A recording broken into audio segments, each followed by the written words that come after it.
Bismillah.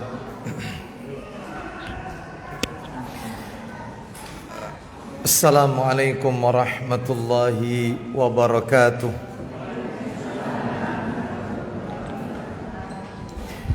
Alhamdulillah. Alhamdulillahi hamdan katsiran tayyiban mubarakan fi kama yuhibbu rabbuna wa yarda. Wa ashhadu an la ilaha illallah wahdahu la syarika lah wa ashhadu anna Muhammadan abduhu wa rasuluh. Ya ayyuhalladzina amanu taqullaha haqqa tuqatih wa la tamutunna illa wa antum muslimun.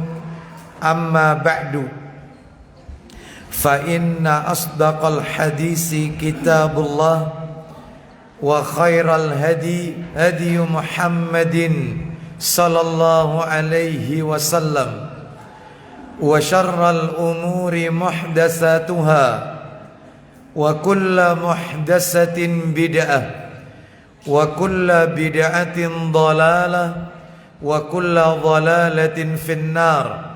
Ikhwan wa akhwati fillah, bapak-bapak, ibu-ibu, kaum muslimin dan muslimah, jamaah majelis taklim Masjid Citra Harmoni yang semoga dimuliakan oleh Allah Subhanahu wa taala. Tidak ada kata yang patut kita ucapkan di pagi hari ini selain rasa syukur kita kepada Allah Subhanahu wa taala atas segala karunia nikmat yang telah Allah berikan kepada kita, sehingga kita dipertemukan kembali tetap dalam rangka talabul ilmi, menuntut ilmu. Semoga niat kita, langkah kaki, perjalanan kita dari rumah menuju majelis ini tidak lain dan tidak bukan untuk menuntut ilmu. Semuanya tercatat di sisi Allah sebagai amalan yang bisa memperberat timbangan amal kebajikan kita kelak di yaumil qiyamah. Bapak ibu kaum muslimin dan muslimah rahimani wa rahimakumullah, kita lanjutkan materi kita seperti biasa di Sabtu pekan yang pertama di Masjid Citra Harmoni. Kajian kita membahas kitab yang ditulis oleh Syekh Yusuf bin Abdullah bin Yusuf Al-Wabil hafizahullahu ta'ala. Kitab yang berjudul Asyratus Sa'ah. Asyratus Sa'ah, kitab yang sudah diterjemahkan ke dalam bahasa Indonesia, Ensiklopedi Hari Kiamat. Dan kita masih berbicara tanda-tanda kiamat kecil, as-sa'atus sughra, tanda-tanda kiamat kecil. Tanda-tanda kiamat kecil sangatlah banyak yang sudah kita bahas dan masih kita bicarakan adalah sampai poin yang ke-8. Saya ulang, yang pertama tanda kiamat, budak wanita melahirkan majikan. Yang kedua, kaya mendadak. Ini sudah kami sampaikan penjelasannya, sudah kita lewati ya. Yang ketiga, kaum muslimin akan mengikuti jejak kaum musyrikin. Kaum muslimin akan mengikuti apa yang dilakukan oleh orang-orang musyrik yang terdahulu, yang diperangi oleh Nabi sallallahu alaihi wasallam. Yang keempat, munculnya nabi palsu. Orang-orang yang mengklaim dirinya mendapatkan wahyu, itu yang keempat. Yang kelima, nah ini yang belum tuntas. Nomor 5 sampai nomor 8 itu dalilnya jadi 1 dan belum tuntas materinya. Yang kelima adalah hilangnya ilmu syar'i dan menyebarnya kebodohan. Ibu-ibu masih ingat kan penjelasan untuk yang nomor 5 ini? Yang dimaksud dengan hilangnya ilmu syar'i itu apa Pak, Bu? Apa maksudnya hilangnya ilmu syar'i itu? Diapakan? Betul, diwafatkannya para ulama. Sehingga ketika para ulama wafat, maka yang ada di muka bumi ini adalah orang-orang pemimpin-pemimpin yang jahil, yang memimpin tidak sesuai dengan petunjuk Allah dan Rasul, memberikan fatwa yang sesat dan menyesatkan, sehingga muncullah kebodohan di mana-mana, merajalela. Yaitu, jadi ulama-ulama diwafatkan, diselamatkan dulu oleh Allah. Mereka-mereka yang tegar di atas Quran dan Sunnah diwafatkan oleh Allah, sehingga diibaratkan oleh Nabi, matinya mereka itu seperti hembusan angin. Jadi meninggal satu, habis. Kalau sudah habis, akan muncul dai-dai, ustadz-ustadz, pemimpin-pemimpin yang ketika dia ditanya tentang masalah agama, maka karena dia tidak memiliki ilmu, apa yang dia sampaikan sesat dan menyesatkan umat, sehingga merajalela kebodohan di mana-mana, menyebar. Yang keenam, merebaknya perzinahan. Ini materi bulan yang lalu kita tuntaskan tentang masalah zina. Kalau nggak salah terakhir masalah zina itu pembahasannya itu, kalau nggak salah ya, hukum perempuan hamil dinikahkan dengan laki-laki yang menzinainya. Nah itu terakhir itu ya, tentang masalah zina. Gimana misalnya ada seorang wanita di luar nikah, dia hamil, lalu kemudian dinikahi oleh bapak biologisnya, ya, mohon maaf, dinikahkan ulang padahal sudah terjadi perzinahan dan hamil wanita ini. Bagaimana hukumnya? Maka kata para alim ulama, yaitu yang pertama adalah, ini untuk sekedar mengingatkan, boleh bagi perempuan tersebut dinikahi oleh laki-laki yang menzinainya atau laki-laki lain yang ingin bertanggung jawab meskipun tidak menzinainya. Syaratnya dua. Apa syaratnya? Satu, harus diikuti dua-duanya, nggak boleh dikurangi. Yang pertama, yang berzina tersebut taubat dengan taubat nasuha. Yang kedua, istibra, harus membuktikan kosongnya rahim. Jadi boleh dinikahi, harus anak itu lahir dulu. Lahir dulu baru dinikahi. Rahimnya harus kosong, istibra namanya. Kalau sudah kosong baru dinikahi oleh laki-laki yang menzinainya. Lah terus anak ini statusnya ya anak hasil zina. Meskipun hamil dinikahi nekat, ini salah. Ini salah, tetap anak hasil zina. Karena terjadinya pembuahan itu di luar pernikahan. Lah kalau anak hasil zina, satu yang kasihan kalau anak itu perempuan, kasihan banget ini. Kalau bayi itu bayi perempuan, yang pertama anak itu nggak boleh nasabnya diikutkan bapaknya, harus ke ibunya nasabnya, bintinya ke ibunya. Jadi kalau ibunya namanya misalnya namanya itu adalah si A, ya anak itu perempuan, fulana binti si A. Nah gitu. Jadi tidak ikut bapaknya. Yang kedua, anak ini nggak dapat warisan kalau orang tuanya meninggal, nggak dapat. Orang tuanya meninggal nggak dapat. Lah terus kalau orang tuanya punya harta, anak itu hanya sekedar dapat sodako saja, tidak dibagi seperti harta waris. Pembagiannya 2:1 berapa? Enggak. Hanya sekedarnya. Kasihan kan? Anak hasil zina ini kasihan, makanya dampaknya panjang. Yang ketiga, bapaknya tidak boleh nikahkan, jadi wali nikah. Siapa yang nikahkan? Wali hakim. Kan kasihan punya bapak tapi tidak bisa nikahkan. Iya, padahal itu kebanggaannya anak perempuan kalau dia bisa dinikahkan oleh orang tuanya, atau orang tuanya masih hidup sekalipun tidak menikahkan tapi menyaksikan. Itu kebanggaan seorang wanita sekalipun diwakilkan kepada orang lain. Tapi kan dalam hal ini orang tuanya tidak bisa menjadi wali nikah. Jika tetap dinikahkan ini misalnya untuk nutupi aib, mumpung perutnya belum besar Ustadz, ini memalukan ke aib keluarga Ustadz, saya nikahkan mumpung hamil sebulan wis tak nikahkan, mumpung belum besar, maka pernikahannya tidak sah. Dan bila keduanya melakukan hubungan intim, maka termasuk zina. Meskipun tetap ada ijab qabul, tetap tetap zina. Wong masih ada anak kok, belum kosong kok rahimnya. Berat, zina ini berat. Iya, berat. Makanya hati-hati, punya anak ini hati-hati. Iya, apalagi berteman dengan bukan mahram, hati-hati. Lalu kemudian dia harus tobat dan nikahnya diulang. Bila telah selesai istibra, kalau kosong, dengan iddah 1 kali haid. Iddah 1 kali haid, ya, dari hubungan badan yang terakhir atau setelah melahirkan. Nikahnya diulang. Ya, seperti itu. Jadi kalau sudah dia melahirkan, ya sudah, itu dianggap iddahnya. Seperti itu. Jadi kalau misalnya dalam ketika dia posisi hamil, dia melakukan jima, namanya suami istri ya, maka tetap itu zina, sampai terus berapa kali zina.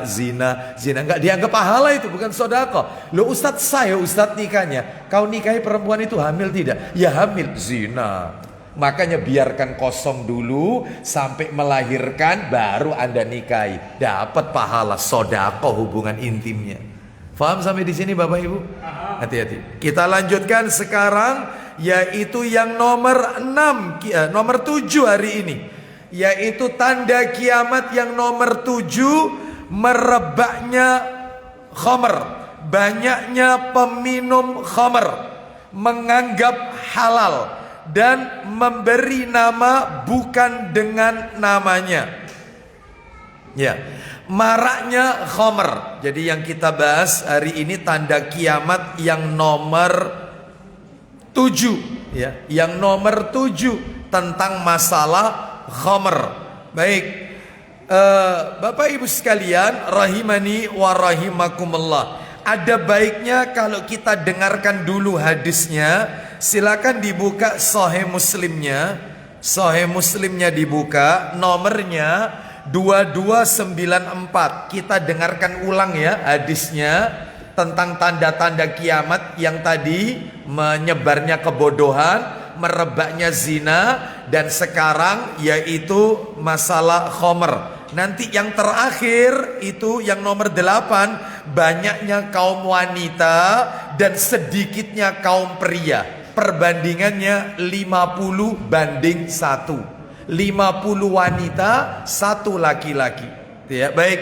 2294, nomor aslinya 2671. Gak apa-apa, kita baca yang cetakan terjemahan. Silakan Pak Didi, silakan. Dari Anas bin Malik radhiyallahu anhu katanya, ya, Rasulullah SAW bersabda, langsung saja silakan.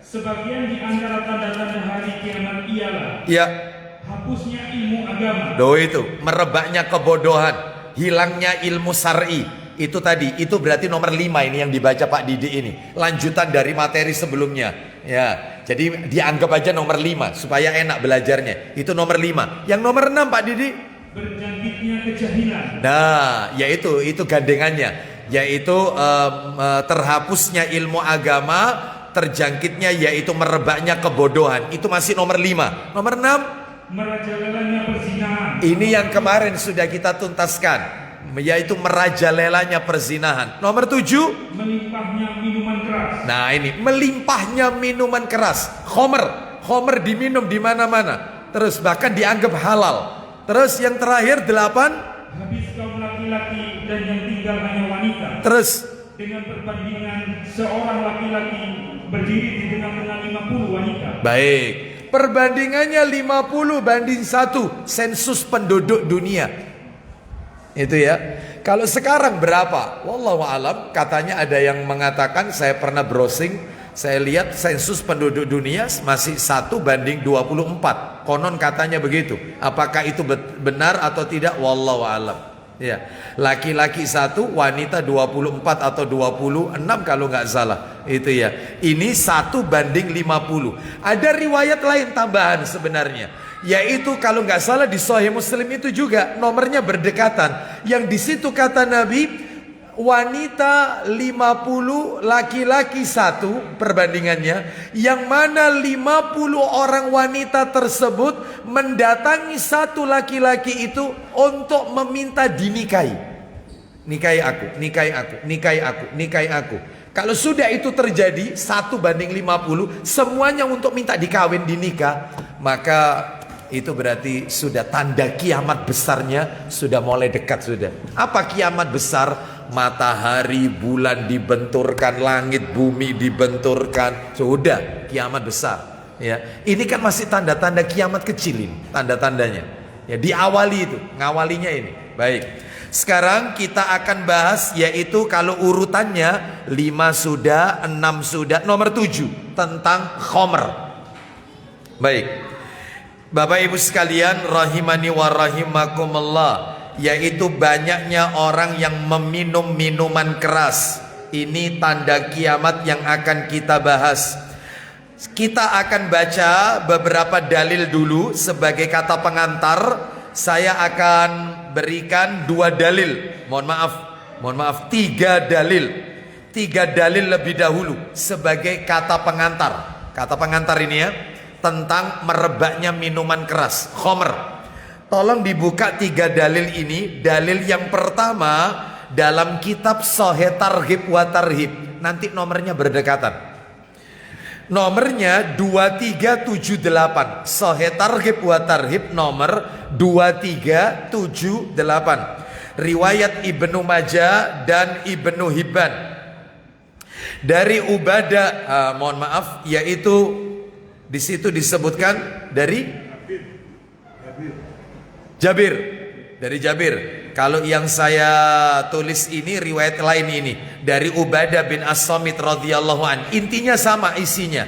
Nabi sallallahu alaihi wasallam bersabda, la yastahilanna ta'ifatun min ummati al-khamra bismin yusammunaha iyyahu. Silakan. Nanti intinya sama. Silakan. 2378. 2378. Ayo. Dari Abu Malik Al-Asy'ari radhiyallahu anhu bahwasanya ia pernah mendengar Rasulullah SAW bersabda. 2378 ya. Apa sabdanya Nabi? Sekelompok orang dari umatku akan meminum khamr. Sekelompok orang dari umatku akan meminum khamr. Terus mereka menamainya bukan dengan namanya. Nah, mereka menamai khamr itu bukan dengan nama khamr, tapi nama-nama lain. Intinya khamr. Khamr bahasa Arab. Sekarang yang namanya khamr itu bukan hanya benda cair saja, serbuk, pil, suntik, banyak. Itu pun yang cair dikasih nama-nama yang menarik seperti itu ya. Mulai dari bir bintang, mulai dari tequila, ya, mulai dari vodka. Lo Ustadz kok apal? Dikasih tahu. Dikasih tahu, ya. Baik, mulai dari cap apa lagi, topi miring. Ada nggak topi miring? Nah, ada yang nggak miring, ya macam-macam. Ya, topi lurus, ya, macam-macam namanya. Ya, padahal intinya khamr itu. Lah itu tanda-tanda akhir zaman. Sekarang kita lanjutkan dalil kedua. Kan saya janjikan 3 dalil. Ini muqaddimah dulu, kata pengantar. Dalil yang kedua, kitabnya sama. Kita pakai kitab itu terus, Sahih Targhib wa Tarhib, yang kita singkat dengan STWT itu, Sahih Targhib wa Tarhib. Nomornya 2379. 2379. Riwayat Tirmidzi dari Imran bin Husain radhiyallahu an. Tafadhal, silakan. Dari Imran bin Husain radhiyallahu anhu bahwasanya Rasulullah SAW telah bersabda, fi hadhil ummah khasfun wa maskhun wa kadhfun. Silakan.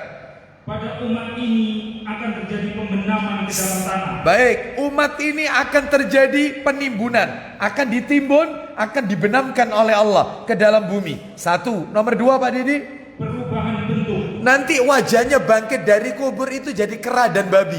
Wajahnya berubah, perubahan bentuk. Bangkit dari kubur, wajahnya yaitu seperti kera dan babi. Itu nanti riwayatnya ada tambahan. Terus lanjut. Pelemparan batu dari langit. Jadi nanti umat ini akan terjadi dilempari batu dari langit. Allahu Akbar. Lalu ada seorang bertanya, yaitu, ya Rasulullah, mata dzalik? Silakan. Seorang dari kaum muslimin bertanya, Iya.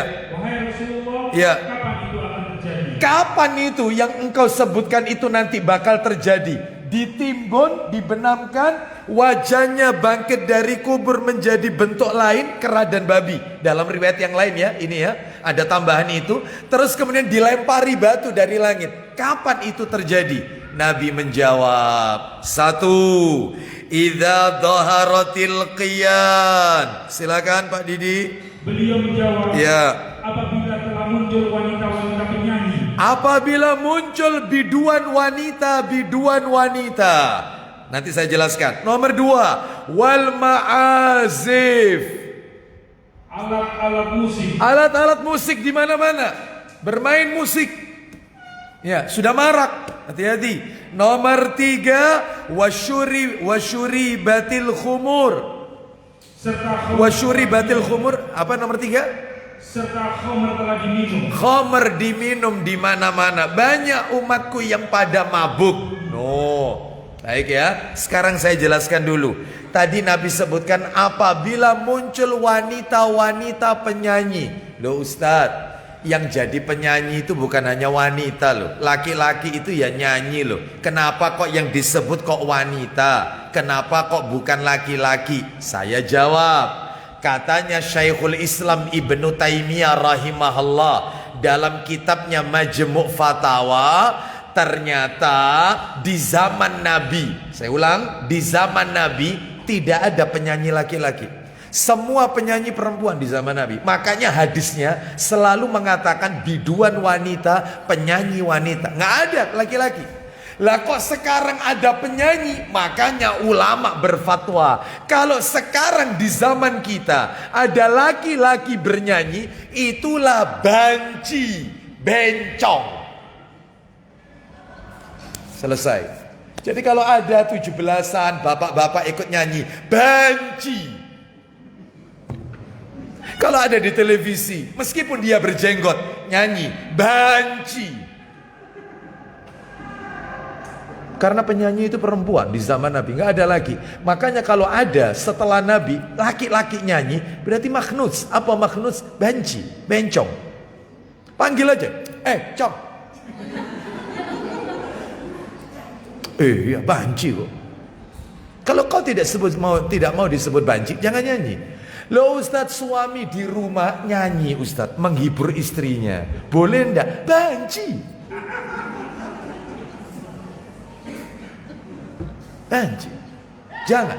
Ya, menghibur istri itu banyak, nggak harus nyanyi kok. Suami kalau ingin didik-didik itu loh menghibur istri. Ngapain?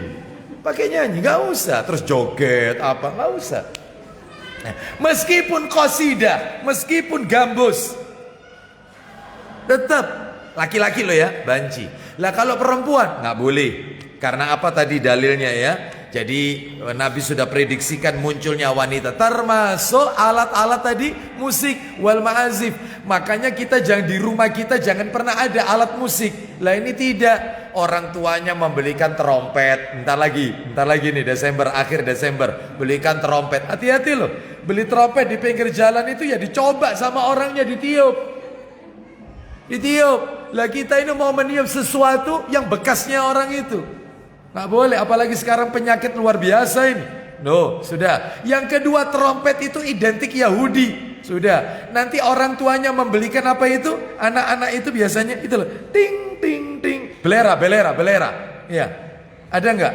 Anaknya ekstrakurikuler diikutkan drum band. Salah. Ngapain? Wong ada ekstrakurikuler lain. Boleh ikut, mau tapak suci, mau karate, boleh lah, silakan, nggak apa-apa. Untuk ketangkasan pribadi, penjagaan diri, nggak apa-apa. Renang, berkuda, mantap. Memanah, mantap. Itu olahraga yang direferensikan Nabi. Berkuda, berenang, sama memanah. 3 cabang olahraga yang disyariatkan. Tetapi kalau musik, main band, waduh.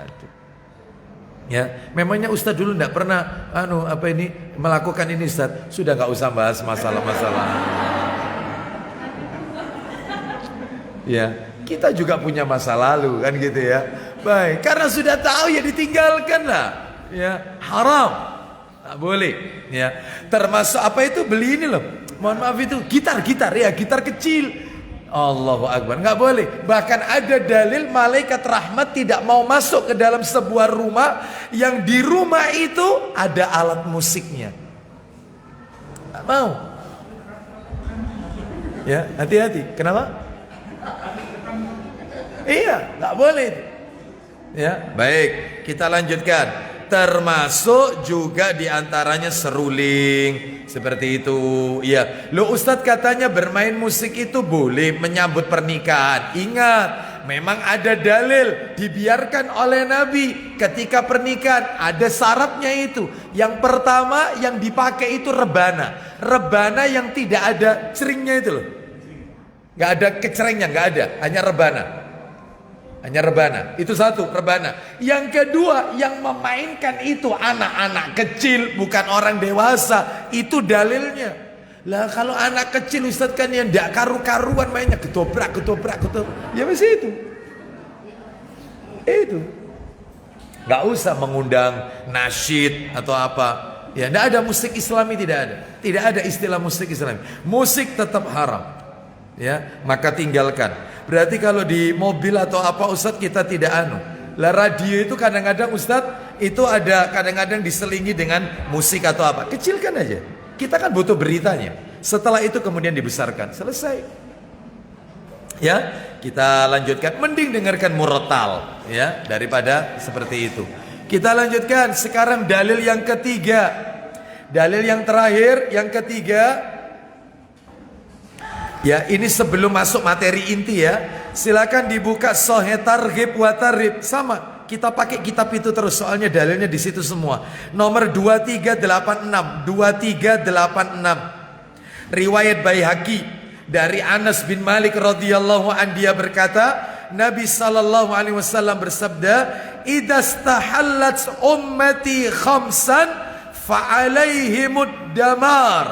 Silakan.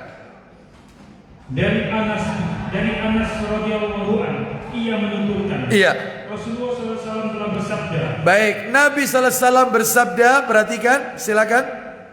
Apabila umatku telah menganggap halal 5 perkara, maka mereka akan dilanda kebinasaan. Baik, perhatikan. Apabila umatku sudah menganggap 5 perkara ini halal, berarti asalnya haram. Asalnya haram. Tapi kalau ini sudah dianggap halal, mereka akan binasa. Apa saja 5 perkara itu? 1. Idza dhaharat tala'un. Silakan.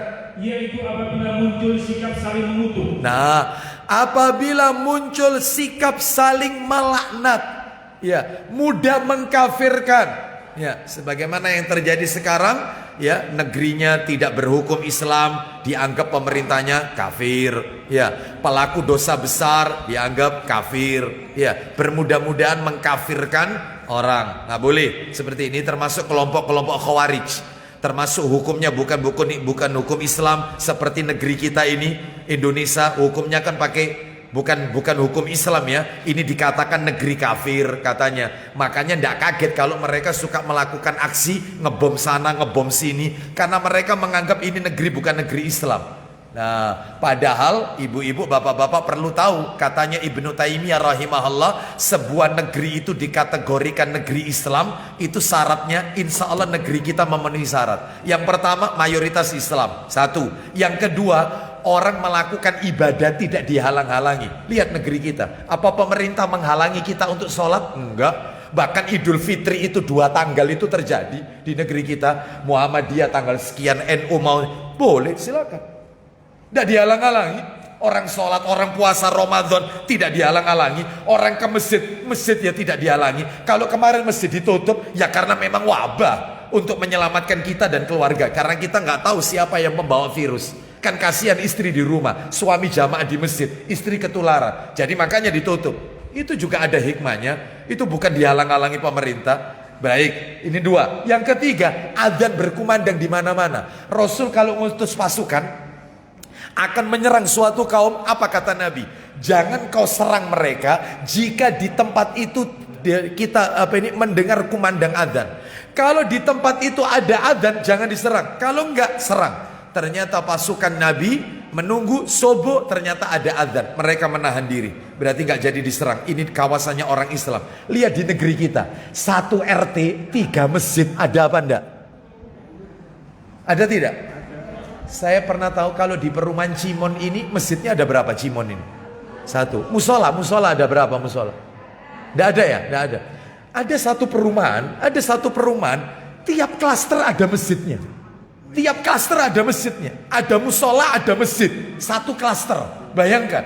Lihat, ini adzan, sana adzan. Itu baru satu perumahan. Sedangkan Surabaya, Sidoarjo, Gresik, udahlah, Gerbang Kertosusilo katanya. Belum lagi Indonesia. Berapa ribu masjid di negeri kita. Semua adzan. Tidak dihalang-halangi. Berarti negeri Islam ini. Ya, ini negeri Islam. Meskipun hukumnya tidak pakai Quran dan Sunnah, pakai UUD Undang-Undang 45, ya, dan seperti itu.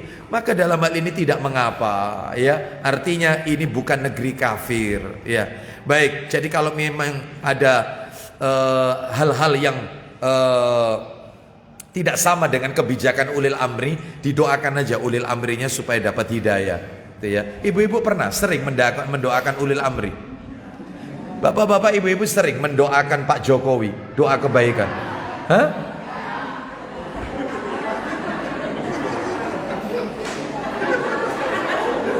Tapi Anda pengguna tol ya?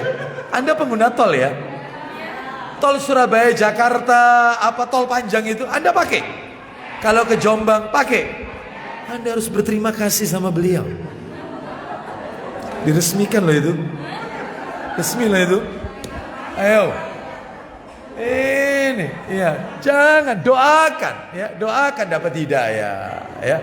Baik, wallahu a'lam bishawab. Kita lanjutkan. Terus itu satu, saling mengutuk. Nomor dua, wasyaribul khumur. Silakan. Mereka meminum khamr. Nah, ini materi kita. Mereka suka minum khamr. Jadi kalau sudah ada 5 hal ini mereka halalkan, akan binasa. Berarti khamr itu haram, tapi dihalalkan. Duh, ini 2. Terus nomor 3, wala bisul harir. Silakan. Memakai kain sutra. Laki-laki tidak boleh pakai baju sutra. Kalau wanita boleh. Wanita itu boleh pakai emas, boleh pakai sutra. Kalau laki-laki tidak boleh pakai sutra, tidak boleh pakai emas, nggak boleh pakai perak, perhiasan itu. Ini perhiasan untuk penduduk surga ini yang kayak begini. Wanita boleh. Memang wanita itu mulai ujung rambutnya sampai ujung kakinya memang harus dihias. Makanya boleh pakai sutra. Kalau laki-laki nggak boleh. Tapi mereka nanti banyak baju batiknya, kemejanya batik sutra, ya, sutra tebal, sutra tipis, sutra kembang, sutra campur katun, apapun selama ada sutra maksud saya nggak boleh. Nomor 4, terus mengambil wanita-wanita penyanyi. Memanggil wanita-wanita penghibur alias penyanyi. Acara walimatul urus elektun, ya. Acara khitan elektun, ya. Manggil penyanyi biduan wanita nggak boleh. Ini berarti haram. Makanya Nabi bilang kalau 5 sudah dihalalkan maka binasa mereka. Banyak yang kayak gini punya hajat. Ya, mohon maafin ya, mohon maaf. Saya minta maaf. Banyak itu di jalan-jalan itu manggil apa ini dangdut atau apa. Ibu-ibu tahu penyanyinya bagaimana? Luar biasa kan. Astagfirullah. Jujur, ya. Jujur, ya. Daripada yang diem-diem itu gak jujur itu ya. Iya, itu. Bapak Ibu sekalian, iya.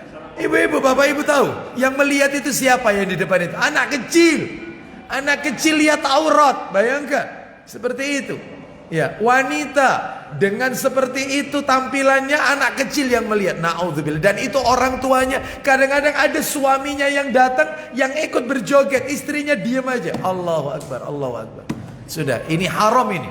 Haram dan mereka anggap halal. Segera, yaitu janji Allah akan binasa. Naudzubillah. Hati-hati nih ya. Hati kita jaga anggota keluarga kita. Terus apa itu istilahnya, saweran atau apa? Naudzubillah. Summa naudzubillah min dzalik. Terus yang terakhir, waqtafar rijalu birrijal wan nisa'u bin nisa. Silakan. Kaum laki-laki merasa cukup dengan kaum lelaki. Naudzubillah. Terus Dan kaum wanita dengan kaum wanita. maksudnya homoseks dan lesbian. Laki-laki menyukai laki-laki, wanita suka dengan wanita. Dan yang kayak begini banyak. Ya, baik.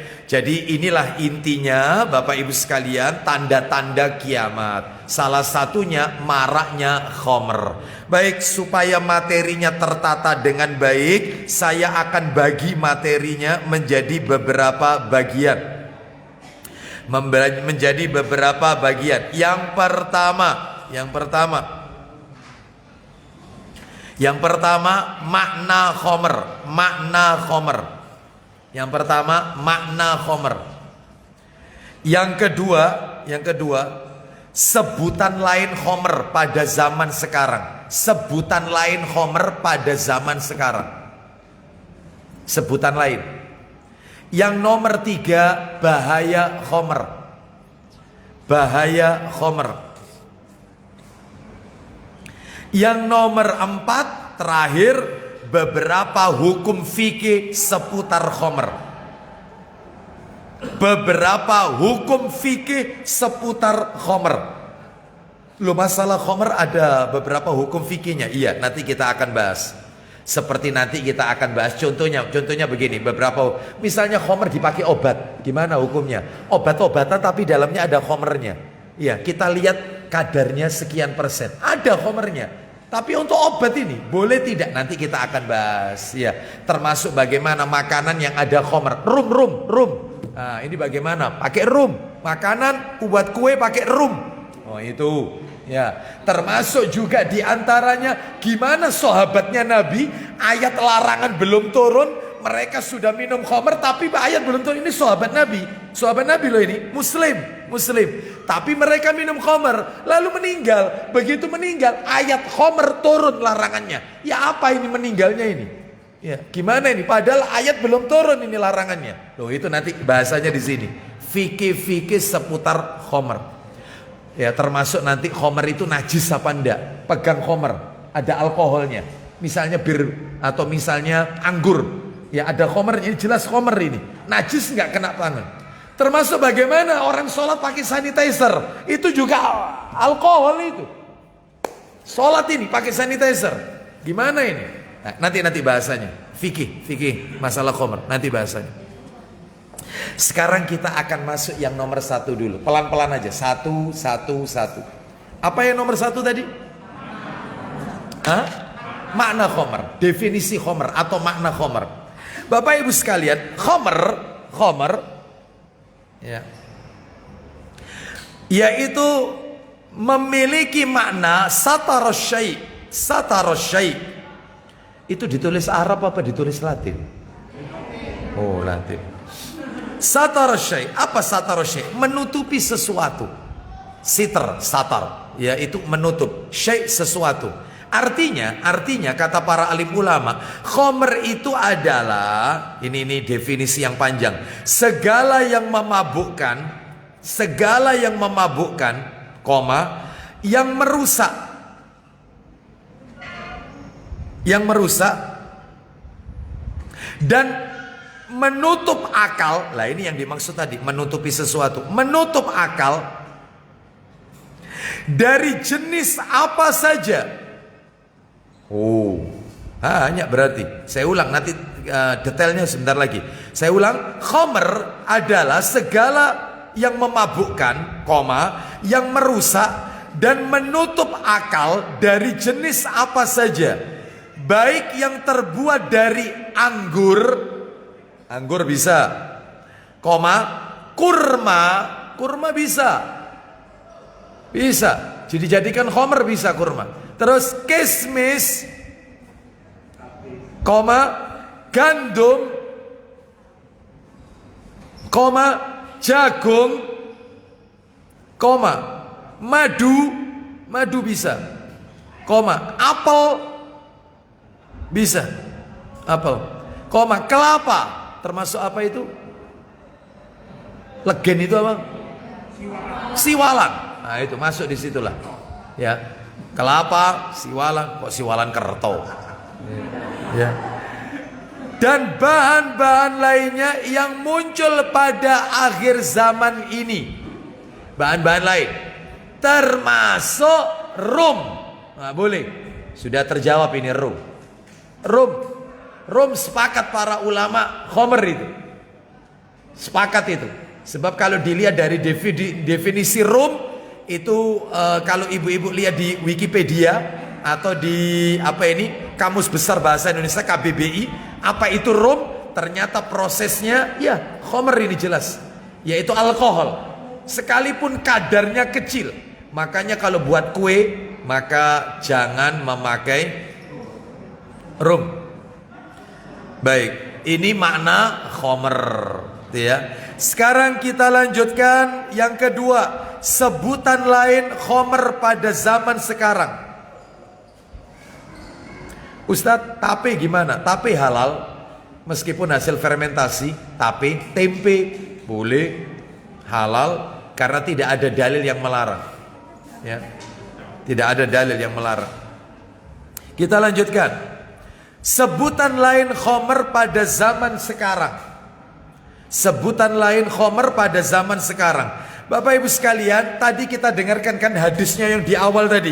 Di awal tadi, apa katanya Nabi? Sekelompok orang dari umatku akan meminum khamr, mereka menamainya bukan dengan namanya. Berarti kalau begitu penamaan khamr pada zaman sekarang dianggap terlalu kuno. Makanya nggak ada kita beli khamr kuno, nggak ada. Sekarang justru telah berganti. Contohnya apa gantinya? Bir, whisky, pil koplo, ganja, sabu, narkotika, minuman segar dalam kemasan kaleng yang bercampur alkohol meskipun kadarnya kecil. Hati-hati, ada campuran. Tetap sedikitnya haram, apalagi banyaknya nggak boleh. Ya? Cokre, ya. Sampai maaf, ada nggak itu sering kali kita dengarkan di layar kaca kita, anak-anak saking pengennya dia itu fly to the sky. Wah, apa itu fly to the sky? Ya. Layang-layang gitu ya, beri halusinasi ya. Itu tahu itu ngelem, tahu ngelem? Nah, lem. Saking nggak punyanya uang, ya, sampai seperti itu. Ya, kalau sudah kecanduan, waduh luar biasa. Saya pernah didatangi oleh orang tua. Saya pernah cerita ini kok, dan saya nggak bosan-bosan. Bahkan dia bilang sama saya, nggak apa-apa Ustadz kalau sampaikan ketika dalam ceramah, nggak apa-apa Ustadz. Apa itu ceritanya? Jadi dia bilang sama saya, ini orang tuanya, ayahnya yang bilang, Ustadz, anak saya itu meninggal Ustadz, dalam kondisi masih muda, belum menikah. Oh iya, sakitnya apa? Saya yang membunuh anak saya. Saya yang membunuh anak saya. Duh, kok bisa Anda yang membunuh anak Anda? Anak saya ini kalau sudah sakau Ustaz, dia ini ketularan gara-gara salah pergaulan. Akhirnya dia mencoba untuk sabu. Awalnya sabu, lalu kemudian pakai suntik. Nah udah, lalu kemudian sudah, kalau tidak dapat itu Ustadz, itu kayak kitiran Ustadz, sampai kepalanya itu dibentur-benturkan. Saya sebagai orang tuanya tidak tega lihat anak saya ini, makanya tak kurung di kamar. Teriak-teriak itu tetangga dengar itu sudah tak biarkan. Saya malu-malu betul. Ya apa caranya anak saya ini tenang daripada dia melukai tubuhnya, sampai di dalam kamarnya itu nggak tak kasih hal-hal yang bisa melukai. Ya, hal benda-benda tajam tak singkirkan. Tapi teriak-teriak. Kalau sudah sakau Ustadz, saya yang keliling cari sabu Ustadz. Saya beli. Saya orang tuanya. Kalau sudah tak kasih, tenang dia. Saya yang bunuh orang tua saya sambil nangis itu. Dia ngomong itu sambil nangis. Saya yang bunuh Ustadz. Gimana ceritanya anak Anda itu kok bisa seperti itu? Awalnya gimana? Mungkin ini jadi pelajaran. Awalnya rokok Ustadz. Rokok itu pemicu Ustadz. Awalnya rokok. Rokok itu pemicu. Kalau sudah dia pegang rokok, mulai kepingin dimasukkan apa, terus ngelinting sendiri. Nanti awalnya ganja, nanti terus sampai jadinya seperti itu. Iya, seperti itu. Jadi ambil pelajaran seperti ini, hati-hati. Jaga anak-anak kita dengan siapa dia berteman. Hati-hati. Ya, baik. Jadi Bapak Ibu sekalian, namanya sekarang keren-keren. Jadi bukan khomer. Khomer dianggap kuno. Sekarang kita masuk bahaya khomer. Bahaya khomer. Bahaya khomer yang bisa saya sebutkan ada 6. Ada 6. Satu, Yang pertama ini. Bahaya khamar yang keenam. Keenam. Yang pertama, maksud saya, bahaya khamar yang pertama, dilaknat oleh Allah dan Rasul sallallahu alaihi wasallam. Peminum khamar itu, Bu, dilaknat oleh Allah dan Rasulnya, maksud saya. Allah dan Rasulnya. Allah melaknat, Rasulullah juga melaknat. Berarti setiap dosa kalau ada ancaman laknat, itu dosa besar apa dosa kecil? Besar. Ibu-ibu sudah tahu kan, bapak-bapak, ibu-ibu, rumusnya. Dosa itu dianggap besar kalau pelakunya itu ada ancaman laknat atau kutukan. Nah itu. Jadi misalnya kalau ibu-ibu baca, misalnya Allah melaknat, oh besar ini, termasuk banyak. Rasulullah melaknat wanita yang mencukur bulu alisnya, berarti dosa besar. Rasulullah melaknat orang yang mentato dan yang minta ditato, berarti dosa besar. Pokoknya ada laknat, itu dosa besar. Rasulullah melaknat orang yang menyambung rambutnya, wig, ya, baik itu rambut sintetis ataupun rambut asli, nggak boleh. Termasuk pakai konde. Masuk aja, Pak, sebelah sini, Pak, silakan. Masuk aja di sini. Ada untuk bapak-bapak di sebelah sini. Silakan, silakan. Ya. Tolong untuk berikutnya mungkin dikasih tanda di depan untuk bapak-bapak, yaitu dikasih petunjuk, ya, supaya bapak-bapak tidak naik turun lagi terus naik lagi, ya. Baik, kita lanjutkan. Terus kemudian Bapak Ibu sekalian, rahimani wa rahimakumullah, termasuk Rasulullah sallallahu alaihi wasallam melaknat orang yang menyuap dan yang menerima suap. Rasulullah sallallahu alaihi wasallam melaknat orang yang melakukan pangur, yaitu meratakan gigi. Ya, kayak orang Bali gitu. Itu dilaknat. Rasulullah sallallahu alaihi wasallam melaknat orang-orang yang merubah ciptaan Allah. Misalnya operasi kelamin dan seterusnya, menjadi banci, menjadi tomboy. Ini dilaknat. Laki-laki yang menyerupai wanita, wanita menyerupai. Jadi intinya adalah setiap dosa yang di dalamnya ada ancaman laknat, itu dosa besar. Termasuk yang kita bahas ini.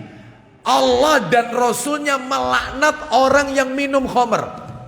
Nah, mana dalilnya? Ayo buka dalilnya.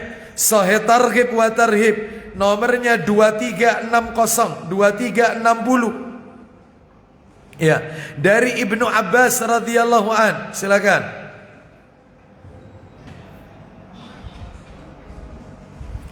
Ayo, 2360. Dari Ibnu Abbas radhiyallahu anhuma, ia menuturkan, ya, saya telah mendengar Rasulullah SAW telah bersabda, Atani Jibrilu faqala.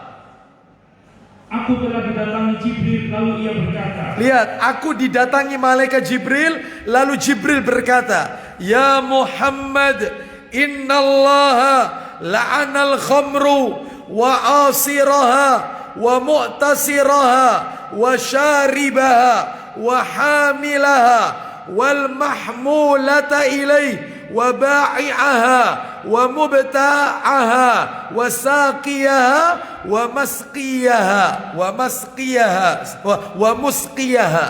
Berarti 10 ini. Silakan. Hai Muhammad, sesungguhnya Allah telah melaknat khamr. Allah telah melaknat khamr, minumannya dilaknat. Nomor 2, pembuatnya, yang buat pabriknya, yang buat produsennya dilaknat. Terus orang yang minta dibuatkannya, yang mesen, tolong aku buatkan ini jenis ini. Yang mesen, konsumennya dilaknat. Terus kemudian peminumnya juga dilaknat. Terus yang nomor 5, pembawanya, kurirnya, sopir-sopirnya kena semua ini, dilaknat oleh Allah Azza wa Jalla. Semuanya dilaknat. Pembawanya ini, kurirnya semua. Terus kemudian yang ke-6, yang minta dibawakan khamr, bartendernya, yang nuangkan, bartendernya. Kok bisa sekolah perhotelan ambil jurusan bartender?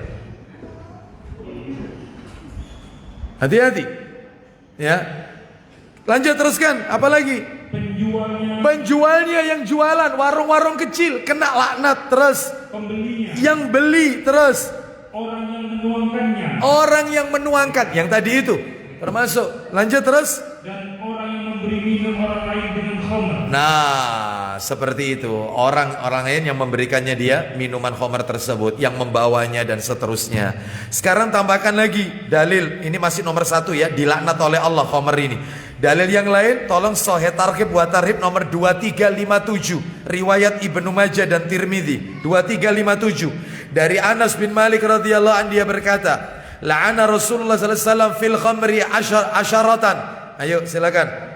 Dari Anas bin Malik radhiyallahu anhu, ia menuturkan, ya, Rasulullah sallallahu alaihi wasallam telah melaknat mengenai khamr itu 10 orang. Perhatikan ya, 10 orang ini semuanya dilaknat oleh Rasulullah. Berarti dosa besar ini. Nomor 1 siapa saja 10 orang itu, Pak Didik, silakan. Pembuatnya, yang buat pabriknya. Terus nomor 2, orang yang minta dibuatkan. nomor 3, peminumnya. nomor 4, pembawanya. nomor 5, yang minta dibawakan khamr kepadanya. Nomor 6, yang menuangkannya. nomor 7, penjualnya. nomor 8, pemakan harganya. oh, pemakan harganya. Termasuk, mohon maaf ini, satpamnya kan digaji.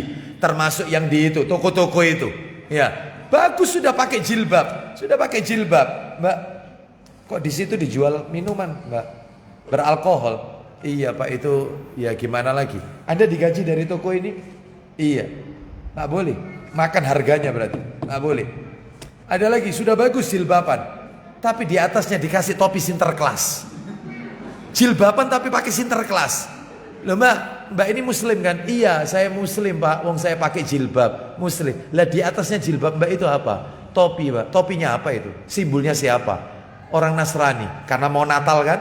Kalau Sinterklas kan? Apa benar menggabungkan antara yang hak dengan yang batil?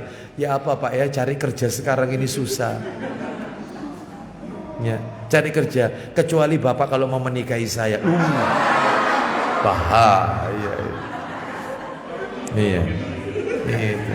Jangan rame-rame gitu. Kita lanjutkan. Enggak kayak begitu ya. Terus lanjut yang nomor 9. Terus pembelinya.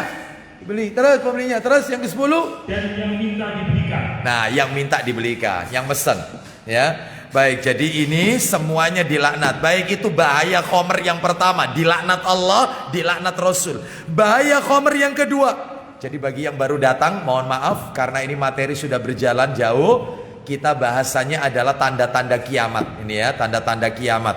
Jadi ini lanjutan dari kalau bulan yang lalu zina, merebaknya zina. Sekarang tanda-tanda kiamat yang berikutnya adalah menyebarnya khamr.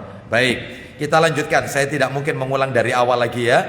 Nomor 2, bahaya khamr. Bahaya khamr ini yang kedua. Pelakunya setara. Naudzubillah, saya belum baca aja udah merinding ini. Nomor 2, orang yang minum khamr pelakunya setara dengan penyembah berhala. Ibu-ibu, orang minum khamr itu setara dengan nyembah berhala. Wih, berarti dosa besar ini, nyembah berhala kan syirik. Iya, setara dengan itu. Hati-hati loh. Ya. Jangan suka meminum minuman yang memabukkan. Makanya tadi saya kasih tahu salah satunya, nama lainnya khamr adalah termasuk yang dewasa ini rum. Buat kue jangan pakai rum. Hati-hati. Itu pelakunya setara dengan menyembah berhala, dosanya itu. Naudzubillah. Baik, kita lanjutkan. Dalilnya tulis Sahih Targhib wa Tarhib nomornya 2364, 2364 dari Ibnu Abbas, riwayat Ahmad dari Ibnu Abbas radhiyallahu anhu. Ayo dibaca 2364 poin 10A. Ayo 2364. Ayo dari Al-Muqaddir, ia menuturkan, setelah dituturkan kepadaku dari Ibnu Abbas radhiyallahu anhu, ia menuturkan, ya, Rasulullah SAW telah bersabda, mudminul khamri in mata laqiyallaha ka'abidi wasan. Silakan. Pecandu khamr jika mati niscaya ia berjumpa dengan Allah seperti menyembah berhala. Orang pencandu khamr lalu dia matinya karena apa itu biasanya? Overdosis. Matinya menenggak minuman keras, entah pil entah apa, overdosis. Itu dianggap matinya kayak mati nyembah berhala. Aduh. Meskipun dimandikan, meskipun disolati orang banyak di masjid, tetap matinya karena minum khamr, overdosis, mati menyembah berhala. Ya, Ustadz, boleh tidak jenazah kayak gini kita tidak ikut nyolati?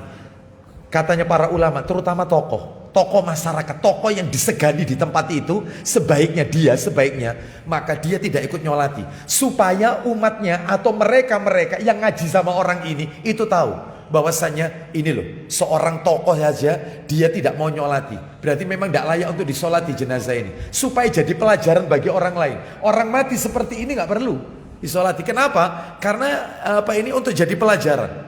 Nah ya, tapi kalau misalnya tetap disolati nggak apa-apa, sebagai gugur kewajiban hakul muslim alal muslim. Adapun jenazah itu urusannya sudah nanti di hari kiamat dengan Allah azza wa jalla. Naudzubillah. Nomor tiga. Duh, ini haramnya khamr. Diulang lagi ini nomor 3. Haramnya khamr setara dengan haramnya perbuatan syirik. Syirik itu kan menyekutukan Allah, kan haram. Haram ini. Ternyata orang minum khamr itu setara dengan syirik. Mana dalilnya? Silakan dibuka Sahih Targhib wa Tarhib nomor 2371. Ya, dari Ibnu Abbas radhiyallahu anhu. Baca. Ayo. Silakan. 2371. Ayo. Dari Ibnu Abbas radhiyallahu anhu yang menuturkan. Iya. Tatkala khamr diharamkan, iya, maka sebagian sahabat Nabi SAW pergi berjalan kaki kepada sebagian yang lain. Dan mereka berkata, Hurrimatil khamru wa ju'ilat idlan lisyarki. Khamr telah diharamkan dan dijadikan sebanding dengan syirik. Nah, khamr diharamkan dan dijadikan setara dengan perbuatan syirik. Nomor 4, diancam tidak masuk surga bila tidak segera taubat. Kalau tidak taubat nggak bisa masuk surga. Makanya harus taubat. Taubatnya nasuha. Ayo dalilnya, yaitu Sahih Targhib wa Tarhib nomor 2367 dari Amr bin Yasir radhiyallahu an. 2367 Amr bin Yasir radhiyallahu an. Baca. Dari Amr bin Yasir radhiyallahu an, dari Nabi SAW, beliau bersabda. Apa isi sabdanya? Ada 3 orang yang tidak akan masuk surga. Duh, perhatikan, 3 orang nggak bisa masuk surga. Nomor 1, Ad-Dayus. Nanti kita jelaskan. Terus, Ar-Rajula, dari kaum perempuan. Baik, terus. Dan pecandu khamr. Nah, lanjutkan. Mereka atau para sahabat berkata, iya, ya Rasulullah, iya, adapun pecandu khamr telah kami ketahui. Kalau pecandu khamr kami sudah tahu. Terus, lalu apa Dayus itu? Dayus itu apa? Alladzi yukiru fi ahlihil khabas. Silakan. Beliau menjawab, yaitu orang yang tidak peduli terhadap siapa yang masuk kepada istrinya. Baik, orang yang tidak punya kecemburuan kepada istrinya, orang yang tidak yaitu peduli dengan keselamatan anggota keluarganya. Makanya tugas terbesar seorang suami, tugas paling besar seorang suami bukan ngasih makan, ngasih pakaian, ngasih tempat tinggal sama istrinya. Bukan, meskipun itu adalah kewajiban itu ya, haknya wanita itu. Bukan tugas terbesar. Lah kalau misalnya ngasih makan, hewan aja bisa ngasih makan. Bahkan istrinya itu dulu tidak dia nikahi, istrinya insya Allah rezekinya sudah dicukupi oleh Allah meskipun tidak dinikahi. Lah tugas terbesar seorang suami itu apa Ustaz? Menyelamatkan istri dan anak-anaknya dari api neraka. Itu tugas terbesar suami. Gimana caranya istri anak-anak saya masuk surga bareng? Ku anfusakum wa ahlikum nara. Jagalah dirimu dan keluargamu dari api neraka. Makanya kalau ada seorang lelaki, dia semakin senang wajah istrinya dinikmati oleh laki-laki lain, yaitu di foto profilnya. Atau mungkin istrinya main tiktokan, suaminya tambah senang karena istrinya banyak yang nge-like. Suami dayus gak bisa masuk surga. Dayus ya, harus punya cemburu. Harus ya, seperti itu. Baik. Ya, jadi kan buka IG apa mengikuti siapa atau apa, kadang-kadang wanita kan begitu ya. Maka dicek, ya siapa yang kau ikuti itu? Apa perlunya ikuti itu? Apa manfaatnya? Bisa nolong agamamu? Ada manfaat yang kau ambil dari ilmunya itu? Ada? Yang nggak ada, ini buat hiburan. Buat apa? Ya, maka terus harus dicek. Berarti suami boleh Ustadz ya ngecek HP istri? Harus. Lah kalau istri ngecek HP suami nggak boleh. Kok bisanya Anda ngecek HP suami?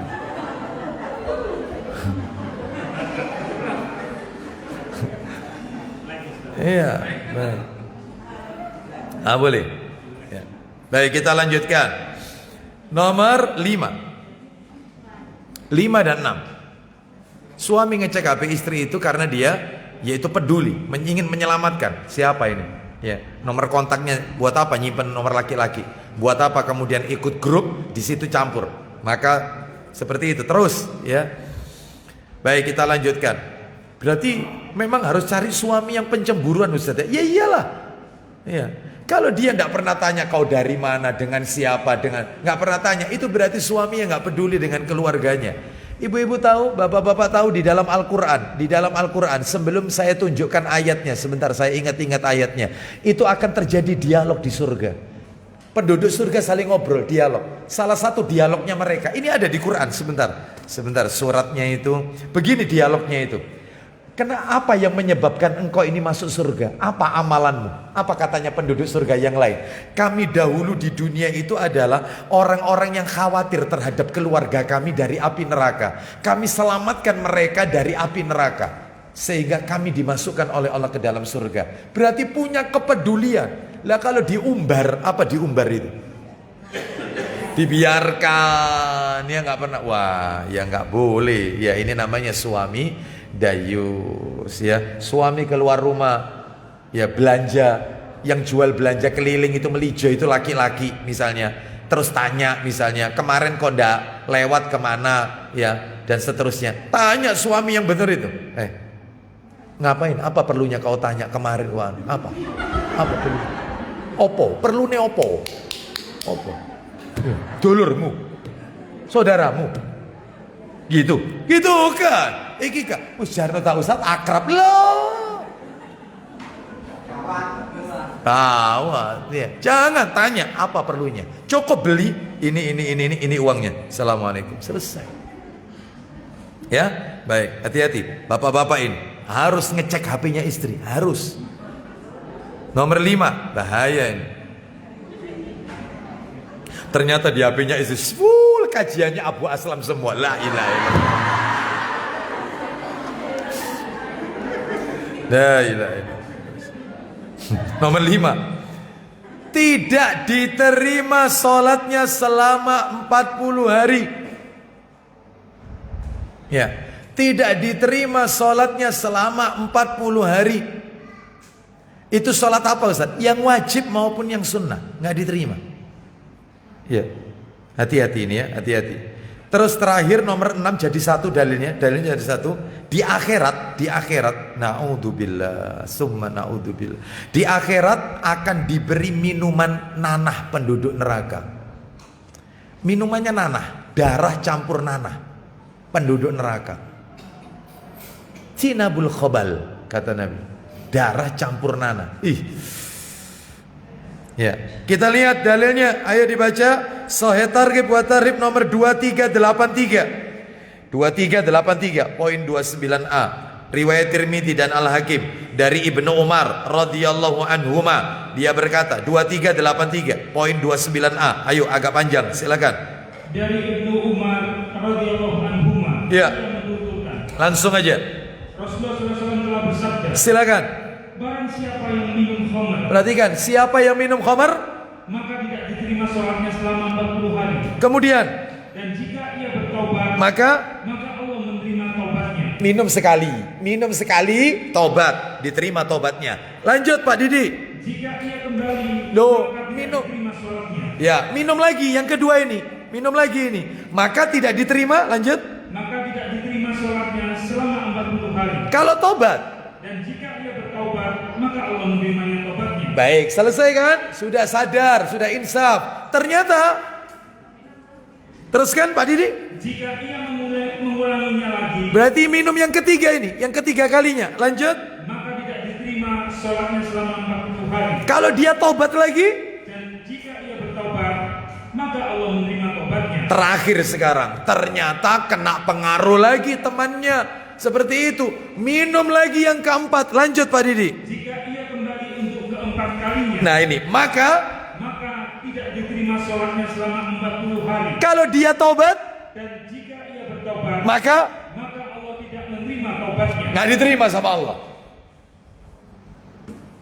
Lu katanya Allah Maha Penerima tobat. Ini dalilnya. keempat kalinya. Sudah dikasih, sudah rehabilitasi, sudah diselamatkan, sudah. Karena salah cari teman, kambuh lagi. Tobat lagi, kambuh lagi. Sampai keempat kalinya, kalau tobat nggak diterima, ditutup oleh Allah. Terus maka Allah murka dan Allah dia akan memberinya minum dari surga Khobal. Loh, bukan surga, sungai. Hah? Sungai Khobal. Ya, jangan surga loh ya. Minum khamr kok surga. Ya, apanya? Terus lanjut. Dia Ibnu Umar ditanya, silakan. Ditanya. Ya. Wahai Abu Abdurrahman. Nama lainnya Ibnu Umar radhiyallahu anhu. Terus? Apa itu sungai Al-Khobal? Apa sungai Al-Khobal? Lalu? Ia menjawab. Bahrun yajri min sadidi ahlin nar. Silakan. Sungai yang mengalir dari nanah campur darah para penghuni neraka. Loh, nanah campur darah penduduk neraka. Naudzubillah. Sekarang saya tambahkan kesimpulan dari bahaya. Tolong perhatikan ibu-ibu, bapak-bapak sekalian, ini kesimpulan sebelum masuk materi penutup ya, sebelum masuk materi yang nomor 4 ini. Pak, Bu, diperhatikan, ini penting sekali. Cukup ibu-ibu pakai dalil ini satu ini aja sudah mewakili. Tolong diperhatikan, apa itu? Khomer itu diharamkan oleh Allah. Khomer itu diharamkan oleh Allah karena 6 alasan. Nah, sudah pakai ini aja. Jadi ibu-ibu kalau ditanya, kenapa sih khomer itu kok haram? 6. Sebabnya 6. Dan 6 itu ada di satu ayat. Loh. Khomer itu diharamkan oleh Allah karena 6 alasan. Alasannya apa? Ayo kita baca dulu ayatnya, nanti panjenengan yang hitung. 1, 2, 3, 4, 5, 6. Ayatnya kita baca sambil kita hitung. Khomer itu haram karena 6 alasan. Suratnya di mana? Buka Al-Maidah. Ayo surat nomor 5 Al-Maidah. Ayatnya 90 dan 91. Al-Maidah surat nomor 5 ayatnya 90 dan 91. 90 dan 91. Kita baca 90-nya dulu ya. Nanti terjemahannya pelan-pelan ya bacanya ya, karena nanti akan kita hitung soalnya. Kita akan hitung itu.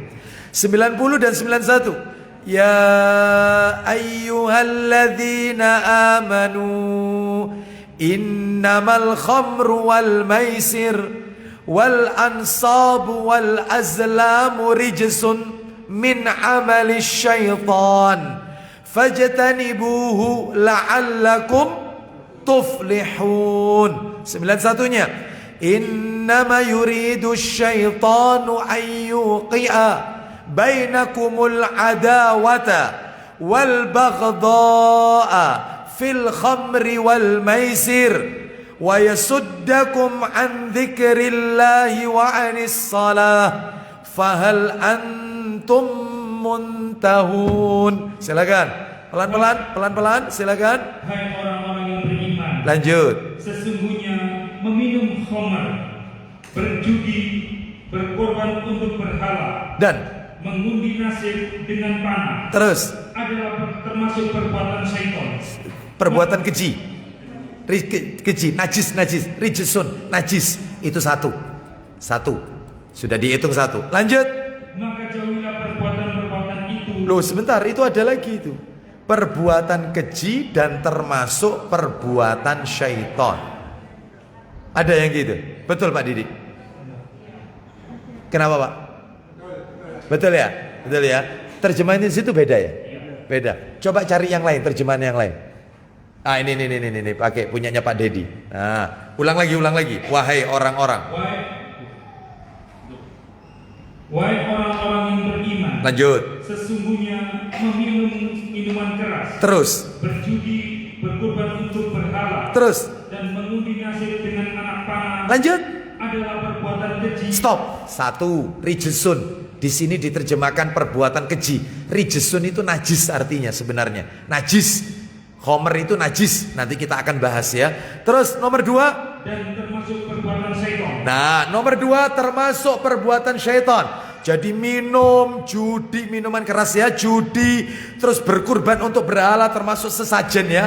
Itu untuk berhala, untuk apa ini istilahnya itu larung sesaji yang dibuang di kawah Gunung Merapi atau misalnya yang dibuang di lautan ya, atau Gunung Bromo, upacara kasodo dan seterusnya itu, ini adalah untuk berhala itu, makanan-makanan itu najis dan termasuk perbuatan syaitan. Terus nomor 3, maka jauhilah perbuatan itu agar kamu beruntung. Baik, yang nomor 3, jauhi. Allah yang menyuruh, Allah yang menyuruh jauhi. Jangankan dekat, jangankan melakukannya. Ya, jauhi, dekat aja nggak boleh. Terus lanjut ayat 91-nya, lanjutannya. Sesungguhnya syaitan itu bermaksud tidak menimbulkan permusuhan dan kebencian di antara kamu. Baik, minuman keras dan judi itu ya. Dengan minuman keras dan judi itu, setan hanyalah bermaksud menimbulkan permusuhan dan kebencian di antara kamu. Itu yang nomor 4. Orang kalau minum khamr itu, kalau mabuk hilang akal, mesti eker, mesti berkelahi, akan muncul permusuhan. Itu ya. Terus kemudian lanjut.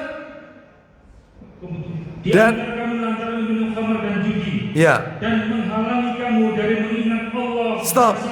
Ya, menghalangi kamu dari mengingat Allah dan sholat, itu nomor 5. Terakhir nomor 6. Maka berhentilah kamu dari mengerjakan pekerjaan itu. Baik, maka tidakkah kamu mau berhenti? Berarti sudah 6. Berarti kesimpulannya Ustadz, apa saja kalau gitu 6? Kita ringkas ya.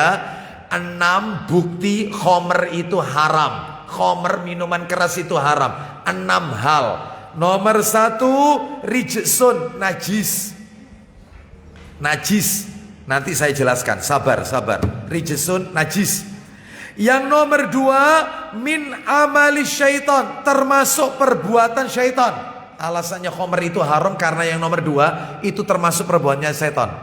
Yang nomor 3, fajtanibu, maka jauhilah. Allah yang memerintahkan kita untuk dijauhi, makanya hukumnya haram.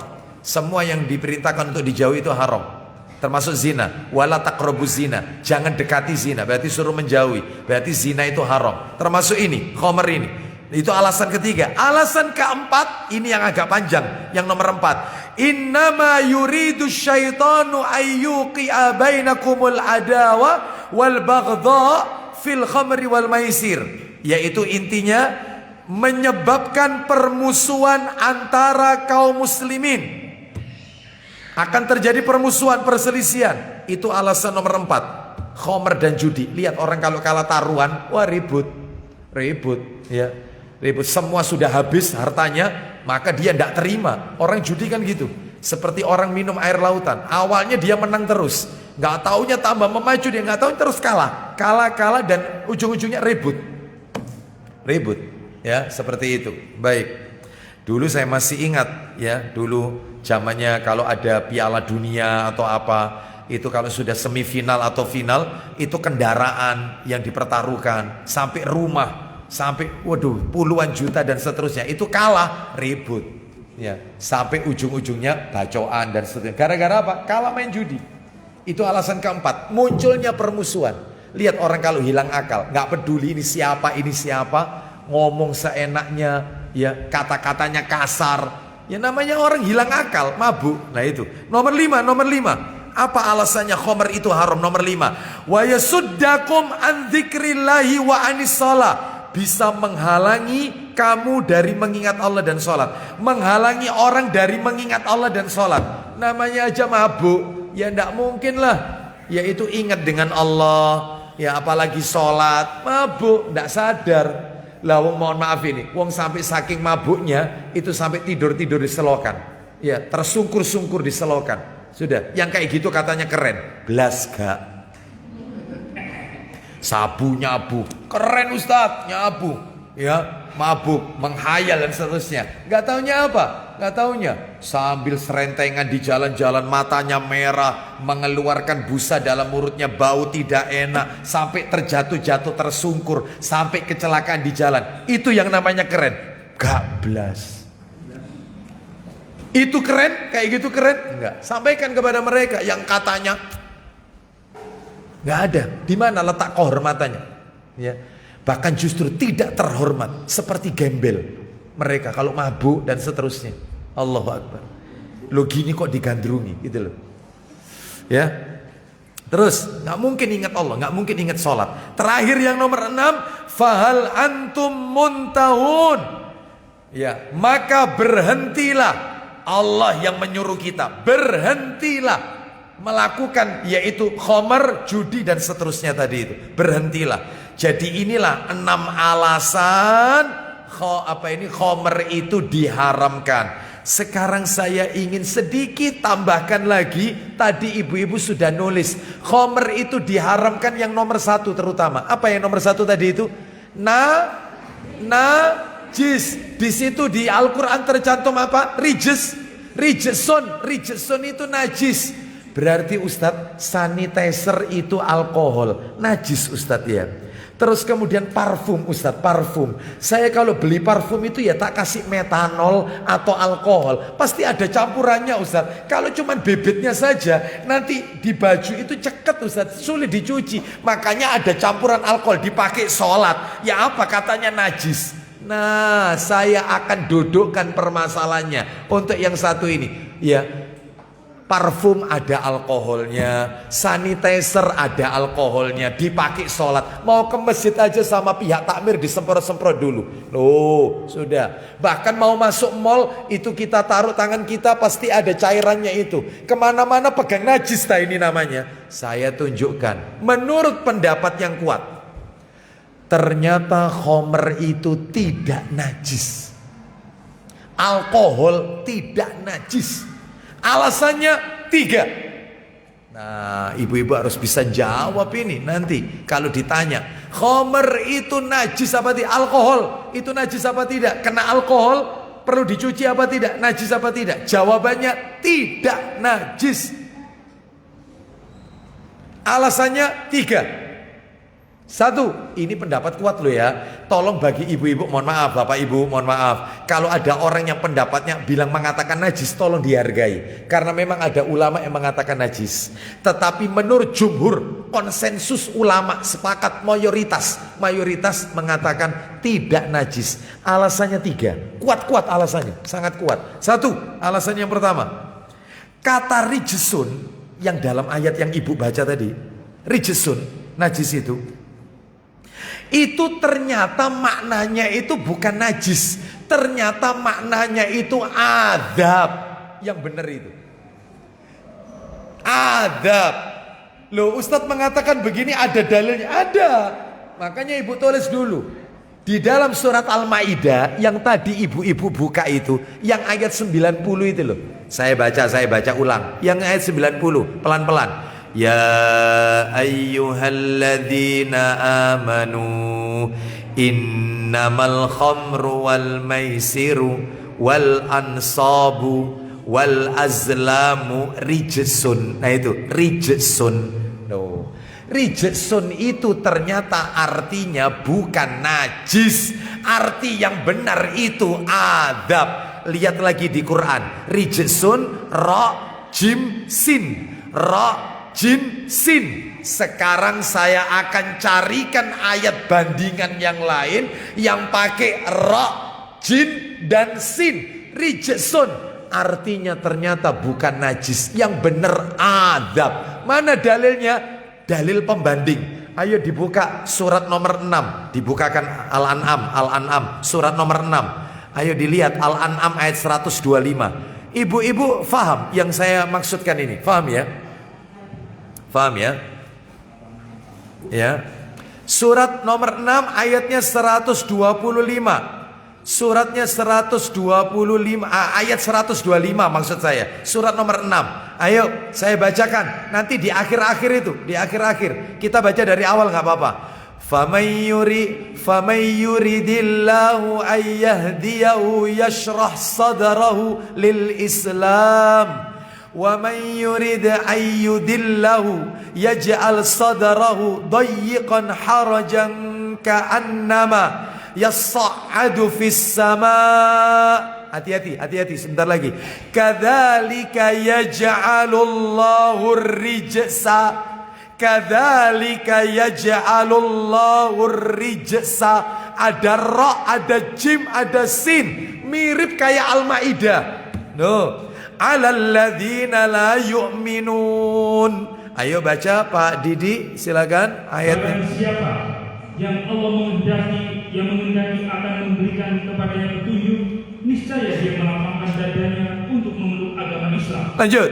Dan barang siapa yang dikehendaki Allah kesesatannya, Nah, siapa yang dikehendakinya sesat menjadi sesat, maka niscaya Allah menjadikan dadanya sesat lagi sempit. lanjut, seakan-akan Seolah-olah ia sedang mendaki langit. baik. Terus, Begitulah Allah menimpakan siksa. nah, ternyata rijsun itu artinya siksa. Berarti kembali ayat tentang Khomer Al-Maidah. Berarti tolong Pak Didi balik lagi Al-Maidah ayat 90. Tolong terjemahannya sudah diganti adab, siksa. Jangan diganti keji atau najis. Jangan. Karena rijsun itu artinya siksa, bukan najis. Ayo dibaca lagi yang Al-Maidah, yang tentang Khomer tadi ayat 90. Monggo Pak Didi, silakan. Hai orang-orang yang beriman, Lanjut. sesungguhnya Ya. meminum khamar, Terus, berjudi, terus, berkorban untuk berharap, terus.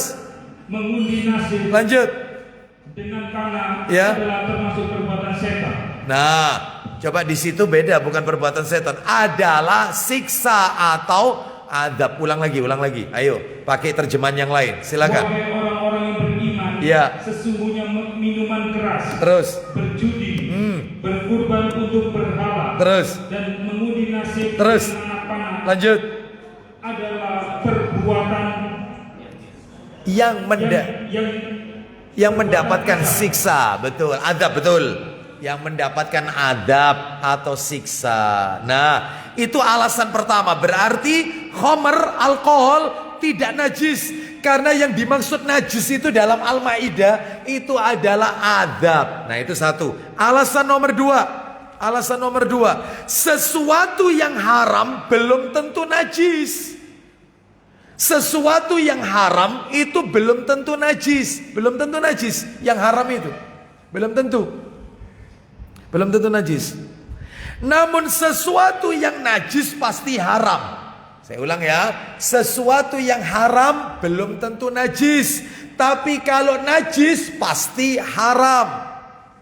Contohnya, tak kasih contoh sekarang supaya enak. Kalau dikasih contoh enak ini. Saya tanya sama ibu-ibu sudah dengar ceramah tadi saya, Bu, laki-laki boleh enggak pakai baju sutra? Hukumnya apa, Bu? Betul, haram. Apakah pakaian sutra kalau dipegang laki-laki najis? Berarti sesuatu yang haram belum tentu najis. Tetapi yang najis pasti haram. Kotoran manusia najis, haram. Jelas.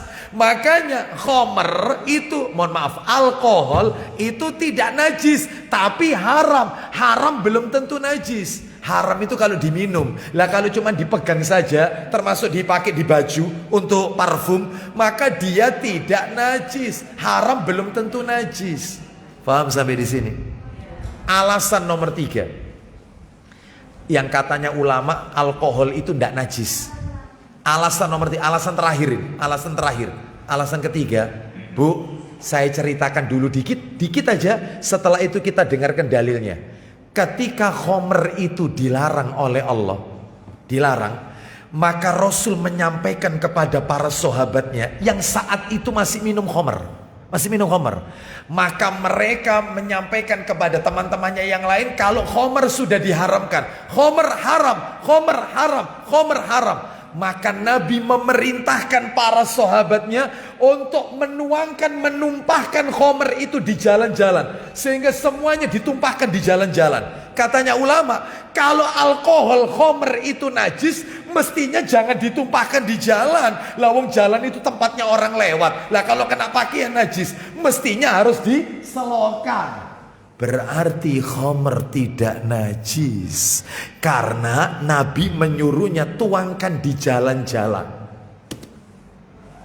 Kalau memang najis ya jangan di jalan, mestinya di selokan aja. Karena jalan itu tempatnya orang lalu lalang. Lah kalau kena ke pakaian kan jadi najis. Berarti tidak najis. Di mana ini ceritanya Ustadz barusan nyampaikan? Buka Sahih Muslim.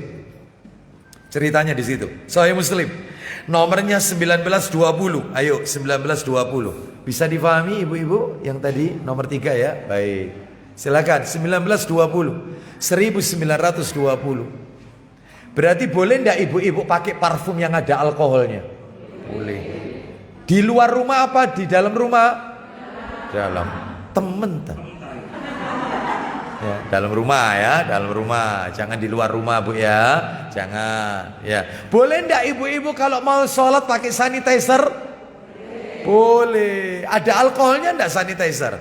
Ada. Berarti bukan najis. Ayo dibaca 1920. Dari Anas bin Malik radhiyallahu anhu katanya, ya, aku bertugas menjadi pelayan menuangkan minuman kepada para tamu di rumah. Lanjut teruskan. Abu Tolha pada hari minuman khamr atau minuman keras diharamkan Allah Ta'ala. Nah, pada saat khamr itu diharamkan, lanjut. Minuman mereka terbuat dari campuran kurma muda, terus, al-busr, ya, dan kurma kering. Nah, berarti khamrnya dari kurma ini. Lanjut terus. Tiba-tiba terdengar orang meneriakkan suatu pengumuman. Nah, apa itu pengumumannya?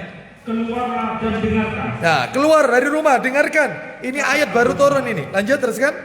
Lalu aku pergi keluar. Ya. Kiranya orang mengumumkan suatu pengumuman. Ya. Perhatian. Ya.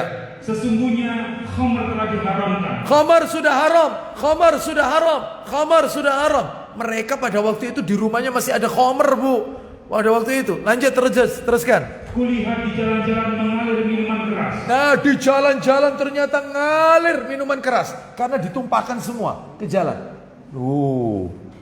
Kalau najis ngapain di jalan dan Nabi membiarkan? Terus lanjut. Kata Abu Tolha kepadaku, keluarlah, tumpahkan minuman itu. Ya. Lalu kutumpahkan minuman itu semuanya. Nah, kutumpahkan minuman itu. Ya, kalau memang itu najis mestinya ya jangan di jalan-jalan, di selokan. Ya, baik. Ini menunjukkan alkohol tidak najis menurut pendapat yang kuat ya. Tapi tolong dihargai kalau ada orang mau sholat tidak mau pakai sanitizer karena dia menganggap nggak boleh itu alkohol itu najis. Hargai karena memang mereka pakai dalilnya Al-Maidah ayat 90. Khomer berjudi itu rijesun. Mereka artikan rijesun itu najis apa adanya. Padahal rijesun itu artinya adab. Itu ada di surat yang lain Al-An'am.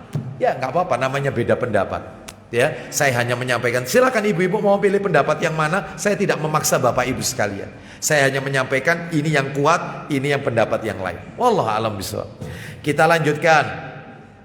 Ya, kita lanjutkan yang nomor berapa ini? Sekarang yang terakhir beberapa hukum fikih seputar khamr. Hukum fikih seputar khamr. Nah ini hukum fikih seputar khamr. Ya ada 8 ini. 1, yang pertama, sesuatu yang asalnya haram, sesuatu yang asalnya haram tidak akan berubah menjadi halal karena proses manusia. Tolong diingat-ingat ya. Sesuatu yang asalnya haram tidak mungkin berubah menjadi halal karena proses manusia. Contohnya apa? Contohnya khamr dibuat obat. Sekali khamr tetap. Berarti boleh enggak minum obat-obatan yang di dalamnya ada khamr? Enggak boleh. Memabukkan. Jadi enggak mungkin jadi halal. Saya ulang ya. Sesuatu yang hukum asalnya haram tidak mungkin jadi halal karena proses pembuatan dari manusia. Enggak mungkin. Mana dalilnya? Ayo dibuka Sahih Muslim 1923. Nomornya dekat 1923. Ayo silakan 1923. Ini hadisnya, ini dalilnya. Ayo. Dari Tariq bin Su'aib Al-Ja'fi radhiyallahu anhu katanya. Ya. Dia bertanya kepada Rasulullah SAW ya. tentang masalah khamr. Ya, terus. Maka Rasulullah SAW melarang membuatnya. Larang, terus. Tanya Tariq, aku membuatnya hanya untuk obat. Aku buat khamr ini untuk obat. Boleh enggak wahai Rasulullah? Lanjut. Sabda Nabi SAW, khamr itu bukan obat, Ya. tetapi penyakit. Nah, khamr itu bukan obat, khamr itu penyakit. Jadi kalau ada obat-obatan mengandung khamr, maka jangan, cari yang lain aja, masih banyak. Nomor dua. Jika untuk kebutuhan medis yang mendesak, medis ini. Medis loh ya, medis mendesak ini. Dokter mendesak ini. Contohnya, alkohol untuk membius orang, anestesi. Ini pakai alkohol ini. Ini medis ini, mendesak ini. Maka diperbolehkan. Mendesak soalnya. Gak ada lain ini. Gak ada alternatif lain, gak ada. Supaya orang ini terbius karena mau operasi, apa ada alternatif lain? Gak ada. Ya anestesi harus dibius atau apa. Dan itu mengandung alkohol. Gak apa-apa. Karena gak ada pilihan yang lain. Gak ada pilihan yang lain. Seperti itu. Ya, dalilnya di mana? Karena terdesak, mendesak, terkondisikan. Dalilnya nanti dibaca sendiri, surat nomor 6 Al-An'am ayat 119. Al-An'am 119. Nomor 3. Hukum fikih nomor 3. Menyewakan lahan untuk sesuatu yang Allah haramkan, tetap haram.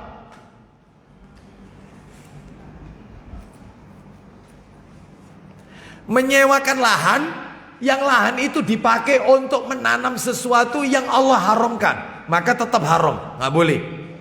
Kecuali menyewakan lahan untuk ditanami anggur, karena anggur itu kan tidak mesti dipakai khamr, betul atau tidak? Iya. Lah ini tidak, nyewakan lahan, disewakan lahan kosong, ternyata sama yang nyewa ditanami ganja, maka ya kalau itu yang nyewa tahu, maka dia kena dosanya juga. Ya, saya mau tanya, ada nggak masakan yang pakai ganja? Apa? Hah? Di Aceh. Masakan Padang ada ya? Hah? Ada jenis masakan Padang yang pakai itu. Wallah alam bisawab. Katanya ada, memang katanya ada. Tetapi tentunya ini kecil sekali. Yang rata-rata ganja ya untuk sesuatu yang memabukkan, maka nggak boleh yang kayak begini. Ya. Nomor 4, jangan duduk di tempat yang disediakan khamr, sekalipun tidak ikut minum. Jangan duduk. Jangan duduk di tempat yang di situ disediakan khamr. Anda masuk hotel, ternyata kita buka alkolkasnya, almari esnya, ada khamrnya. Bilang sama ininya, housekeepingnya, bilang, Mas, tolong singkirkan ini. Malaikat nggak mau masuk kayak seperti ini. Singkirkan, nggak boleh. Meskipun kita nggak minum, ya, meskipun kita hanya menikmati yang dia siapkan di hotel itu, mungkin makanan ringan atau apa, itu boleh. Tetapi ini, yang khamr ini nggak boleh. Minta ganti aja, air putih, air mineral, nggak boleh. Termasuk, maaf, kita nggak ikut kita mendatangi acara resepsi di hotel. Satu meja bulat untuk 4 orang, 5 orang. Satu meja bulat untuk 4 orang, 5 orang. Ternyata, maaf ini, saya pernah seperti ini diundang. Ternyata di meja kita memang sudah disendirikan. Ini tempatnya ustadz, ini tempatnya jamaah, ini tempatnya. Undangannya dia ini ternyata bukan hanya orang Islam saja. Ternyata yaitu mereka juga mengundang, maaf, Chinese, orang-orang non-Muslim, orang-orang kafir. Diundang, mejanya beda sendiri, ada sendiri mereka. Tapi mereka pesan, saya minta dituangkan. Jelas, saya lihat aja. Anggur ini, jelasin. Saya tanya, mas, sini. Apa yang Anda tuangkan tadi? Pak, pesanan dari tamu tadi. Ada yang minta jelas, entah itu apapun namanya ya, jelas beralkohol kan mas? Alkohol. Baik, sudah, kita pamitan sama yang punya hajat. Maaf saya tidak bisa berlama-lama, saya doakan mudah-mudahan pernikahannya yaitu mawaddah warahmah. Saya tinggal. Tidak boleh duduk di tempat yang situ dihidangkan meskipun kita nggak ikut minum. Tapi kita berada di tempat itu, tinggalkan. Ini syaitan, perbuatan syaitan, tinggalkan. Jangan. Ya, hati-hati. Beda meja iya, jangan. Jangan. Tapi kan satu tempat itu. Jangan. Hindari ya. Termasuk biasanya di hotel. Karena kita pernah seperti ini ya. Begitu buka almari esnya itu ternyata ada minuman 17% kadarnya itu. Ya bir bintang. Nah, ada bir, botolnya kecil sekian, bir bintang. Astagfirullah. Saya panggil, suruh singkirkan ini. Ganti aja. Ya. Baik, kita lanjutkan. Sekarang yang ke Ustadz, ini bukan minuman. Ada rumah orang-orang tertentu, orang-orang kaya, itu dia punya kitchen setnya itu di model kayak bartender. Iya. Terus ada botol-botol luar, whisky atau apa, yang keren-keren, tapi nggak ada isinya. Cuman ada namanya doang. Boleh tidak? Nggak boleh. Dikere aja, dikere. Kok bisanya? Nggak boleh. Apa manfaatnya mencantumkan itu? Itu jelas nama-nama Homer. Seperti itu. Silakan ibu-ibu kalau keluar negeri belanja souvenir, gelas-gelas yang cantik, ada simbolnya negara, bendera, oke lah, nggak apa-apa. Atau yang ditempelkan di kulkas itu, oke, nggak apa-apa. Lah ini tidak, jelas botol. Ya ada tulisannya, itu jelas itu minuman keras, meskipun tidak ada isinya, cuman botol doang. Mahal itu. Ya itu. Mending ya diinfakkan ke masjid. Ya, kita lanjutkan. Kok koleksi? Ya. Baik, kita lanjutkan. Hati-hati. Ya, pakai kaos olahraga, sponsornya bir bintang. Lah, hati-hati. Banyak yang kayak gini, rembetannya banyak ini. Terus nomor berikutnya, ini tadi nomor berapa tadi? 4. Dalil, tulis dalil. Sahih targhib wa tarhib dalil. Nomor 2360. Poinnya 6B. Langsung aja kita lanjutkan. Yang penting sudah dicatat. Nomor 2360. Kita lanjut nomor 5. Para sahabat yang sudah terlanjur minum khamr dan makan hasil judi lalu meninggal dunia. Sahabat Nabi yang sudah terlanjur minum khamr dan terlanjur makan hasil judi sebelum ayat turun, larangan khamr belum turun, tapi sudah terlanjur dan terlanjur keburu qadarullah meninggal dunia, dan dia juga menikmati hasil uang judi, keburu meninggal dunia. Bagaimana ini? Maka dimaafkan oleh Allah. Dimaafkan karena ayat larangan belum turun. Mana dalilnya? Tulis dalilnya, dimaafkan. Dalilnya Al-Maidah ayat 93. Ditulis saja nanti dibaca sendiri. Al-Maidah 93, Tirmidzi. Nomornya 3050 sampai 3052. Intinya dimaafkan. Di situ ceritanya. Allah memaafkan mereka. 3050 sampai 3052. Nomor 6, haramnya khamr bagi orang yang minum. Haramnya khamr bagi orang yang minum sedikit maupun banyak tetap haram. Dikit maupun banyak tetap haram. Loh, tapi ada loh orang itu yang bilang begini, khamr itu haram kalau memabukkan. Kalau minum ndak mabuk itu mboten napa-napa niku. Lho kok enak itu loh. Iya. Wong sedikit dak sak tetes masa haram lho. Enggak boleh. Ya, sedikit maupun banyak. Ustaz bukan sak tetes, cuman begini. Enggak boleh. Haram. Tetap sedikit maupun banyak haram. Dalilnya Tirmidzi dalam Sunan Tirmidzi. Nomornya 1865, 1865. 1865. Nomor 7, tinggal satu lagi terakhir. Nah ini penting, ini nomor 7. Harus dicatat, ini wajib, ini nomor 7 ini. Ya. Haramnya khamr secara bertahap. Haramnya khamr secara bertahap. Haramnya khamar secara bertahap. Tulis ya, satu. Ditulis. Satu, surat 16 ayat 97. Surat 16 ayat 97. Dikasih keterangan dalam kurung, kasih keterangan supaya ibu-ibu paham. Saya ulang ya, saya ulang dari awal. Haramnya khamar secara bertahap. Satu, surat nomor 16 ayat 97. Dalam kurung masih dibolehkan. Masih boleh. Itu surat 16 ayat 97. Boleh, khamar boleh diminum. Awal ini awal, belum tegas ini. Makanya bertahap. Nomor dua, Quran surat Al-Baqarah surat nomor 2 ayat 219. Al-Baqarah ayat 219. Surat nomor 2 ayat 219. Surat nomor 2 ayat 219. Dalam kurung dikasih keterangan, dalam kurung bahayanya lebih besar daripada manfaatnya. Enggak tegas juga, enggak tegas.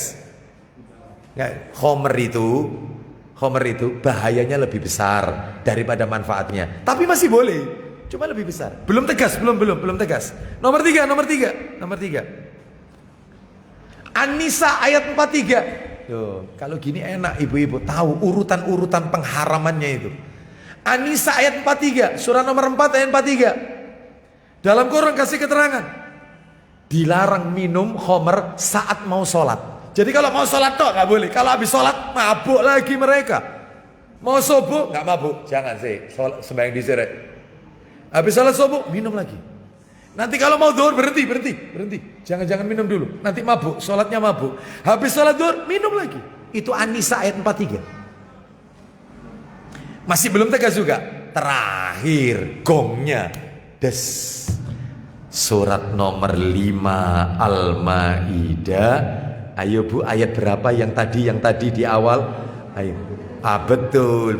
Ayat 90 dan haram sudah. Tuntas itu sudah. Jauhi termasuk setan menimbulkan permusuhan. Banyak alasannya, ada berapa Bu? 6. Ibu-ibu sudah nyatat semua, bapak-bapak juga ya. Sudah ya. Jadi apa ini? Berarti Ustadz yang terakhir Al-Maidah ini ayat 90 dan 91 itu menghapus ayat-ayat khamr yang lain. Ya. Jadi yang tadi An-Nahl, terus apa lagi tadi? Habis An-Nahl Al-Baqarah, An-Nisa itu terhapus dengan Al-Maidah 90-91. Tinggalkan, jauhi, haram, perbuatan setan dan macam-macam. 6 tadi itu. Ini pamungkasnya di sini.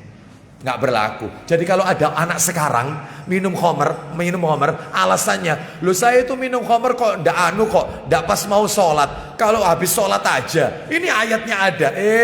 An-Nisa 43 sudah dihapus. Ada ayat penghapusnya. Al-Maidah ayat 90. Loh, kan enak. Sudah tahu sudah.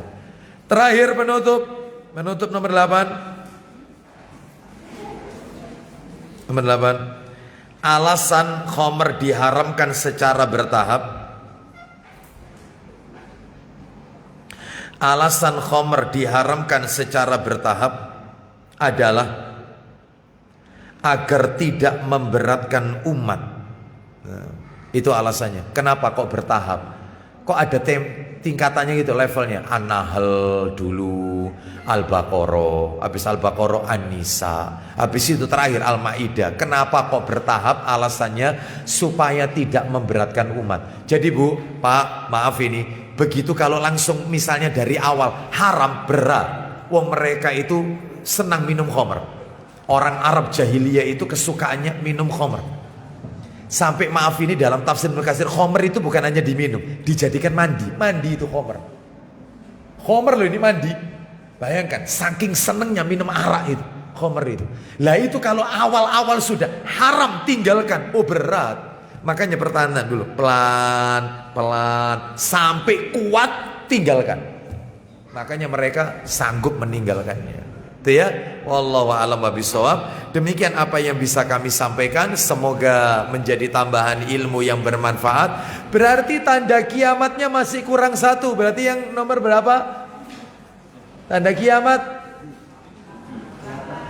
8 kan?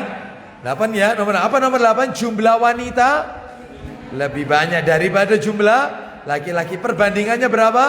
50:1. Insya Allah kita akan bahas pada kesempatan-kesempatan yang akan datang ya. Baik ibu-ibu, bapak-bapak sekalian, karena waktunya mohon maaf saya masih ada amanah. Saya cukupkan saja sampai di sini ya. Tanpa terasa kita sudah hampir 2 jam ini ngaji ya. Insya Allah kita akan lanjut pada pembahasan-pembahasan berikutnya. Kita tutup. Wassallallahu ala nabiyyina wa ala alihi washabbihi wasallam. Subhanakallahumma wa bihamdika asyhadu an la ilaha illa anta astaghfiruka wa atubu ilaik. Wa akhiru da'wana anil hamdulillahi rabbil alamin. Assalamualaikum warahmatullahi wabarakatuh.